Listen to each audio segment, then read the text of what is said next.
Hello everyone, নিয়ে এলাম একটা ছোট্ট ভিডিও।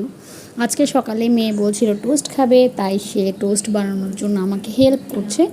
তো এখানে দেখেন আমার মেয়েকে একটু একটু করে আমি শিখিয়ে দিচ্ছিলাম, দেখিয়ে দিচ্ছিলাম, এবং সে খুব সুন্দর করে কিন্তু টোস্টগুলো ভেজেছিল। যদিও সে চুলায় তাকে করতে দিইনি। তো এখানে আমি তেল নিয়ে নিয়েছিলাম। তেল আমরা সবাই জানি অনেক পুষ্টিকর। তো এখানে আমি আসলে একটু ভিডিও নিচ্ছিলাম, গাছগুলো দেখছিলাম, সকালের রোদটা পড়ছে আর কি সুন্দর লাগছে। তা আমার মেয়ে কিন্তু এখানে টোস্ট বানাচ্ছিল আর আমি দেখছিলাম।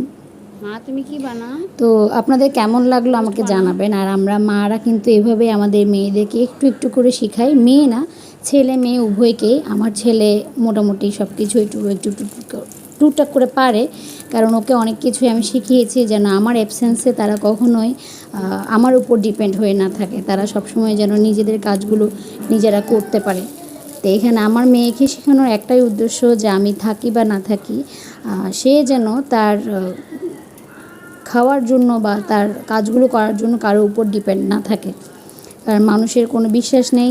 আর এই ফেসবুকে ভিডিওটা সেভ থাকবে, কখনো যদি আমার মেয়ে দেখে তখন দেখবে যে সে ছোটোবেলায় কীভাবে শিখিয়েছে।